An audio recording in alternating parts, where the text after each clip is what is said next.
বাংলা বললেই বাংলাদেশি। স্বাধীনতা সংগ্রামে বাঙালির অবদান কেউ অস্বীকার করতে পারবে না। দেশবন্ধু নেতাজি ক্ষুদিরাম প্রফুল্ল চাকির আগুন ঝরানো আন্দোলন দেশবাসী বিনম্র চিত্তে স্মরণ করে। যে বিজেপি তাদের প্রাণপুরুষ বলে শ্যামাপ্রসাদ মুখোপাধ্যায়কে সম্বোধন করে, সেই গেরুয়া শাসিত রাজ্যে বাঙালি কিনা প্রাত্য থাকবে? বিজেপি শাসিত রাজ্যে বাঙালির আবেগে আঘাত, বাঙালিকে হেনস্থা, অপমান, ঘাড় ধাক্কা দিয়ে বের করে দেবার অভিযোগের বহর বাড়ায় এই প্রশ্নই বড় হয়ে উঠছে। ওড়িশা, রাজস্থান, দিল্লির মতোই একাধিক রাজ্যে বাংলা ভাষায় কথা বললেই বাঙালি খেদাওয়ের উস্কানি ছড়ানো হচ্ছে। অসমে এনআরসি আতঙ্কের মাঝে এই বিদ্বেষের কালো ছায়া বাঙালির অস্মিতায় বড় আঘাত বলে অভিযোগ তৃণমূল নেতৃত্বের। অসমের মুখ্যমন্ত্রী হিমন্ত বিশ্ব শর্মার বিতর্কিত মন্তব্য ঝড় তুলেছে। তুমি যদি ঘৰত অসমীয়াত কথাই নোকোৱা, তুমি মিছা কথা কিয় পঞ্জীয়নত দিবা? তুমি ঘৰতো অসমীয়া ভাষা সঁচাকৈয়ে নোকোৱা, কি ভাষা কয়তো আমি টিভিত শুনিয়ে আছো। গতিকে যদি ঘৰত তুমি বঙালী ভাষাত কথা পাতা, তুমি পঞ্জীয়নত অসমীয়া ভাষাত কথা পাতা বুলি মিছা তথ্য কিয় দিবা? 6 জানুয়ারি কোচবিহারের বাসিন্দা উত্তম কুমার ব্রজবাসীকে এনআরসির নোটিশ অসমের বিজেপি সরকারের। ওড়িশা 9 জুলাই 444 জন বাঙালি পরিযায়ী শ্রমিককে বাংলাদেশি তকমা। তৃণমূলের অভিযোগ, বেআইনিভাবে আটকে রাখা হয়েছে। হাইকোর্ট রিপোর্ট চায় ওড়িশা সরকারের কাছে। দিল্লি 11 জুলাই, দিল্লির বস্তিতে থাকা বাঙালিদের হেনস্থা। 3 দিন ধরে হয়রানির শিকার বাঙালিরা। দিল্লিতে জয় হিন্দ কলোনিতে উদ্দেশ্য প্রণোদিত হেনস্থা। বিজেপির বিরুদ্ধে অভিযোগ, বাঙালি বিদ্বেষ ছড়ানো হচ্ছে বিজেপি শাসিত রাজ্যে। অসমের মুখ্যমন্ত্রীর নয়া নিদানে বিতর্কের ঝড়। পথে নেমে গণ আন্দোলন থেকে শুরু করে সংসদে সোচ্চার হওয়ার প্রস্তুতি তৃণমূল কংগ্রেসের। মমতা বন্দ্যোপাধ্যায় 16 জুলাই মহামিছিলে হাঁটবেন। ভারতবর্ষের কোথাও এই ধরনের প্রতিবাদের কণ্ঠস্বর আমরা কারুর দেখি না, যেমন মমতা বন্দ্যোপাধ্যায় করেন।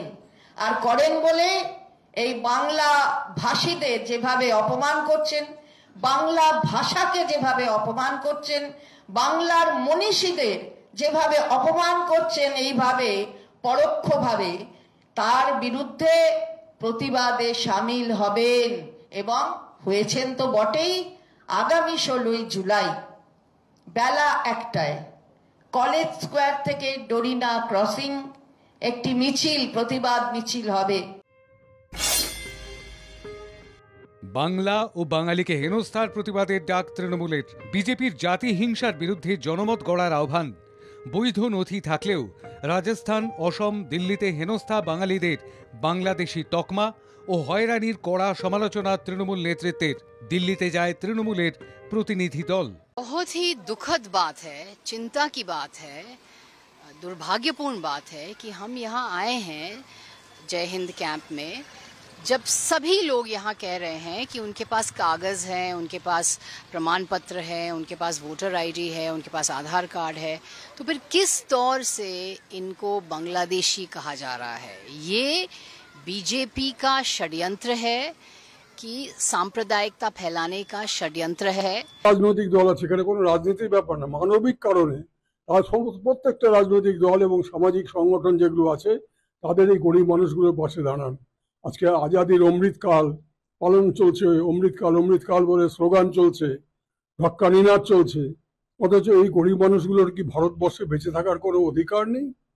আজকে শুধু বাঙালি বলে, তারা বাংলা ভাষায় কথা বলে, বিশেষ করে তাদের বিরুদ্ধে এরকম একটা দমন পীড়ন নীতি গ্রহণ করা হয়েছে। শুধু দিল্লিতে নয়, সারা দেশে চলছে।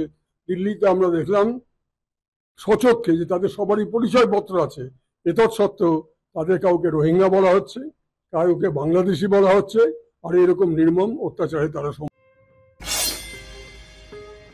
হিমন্ত বিশ্ব শর্মার কথা ভুলভাবে তুলে ধরা হয়েছে।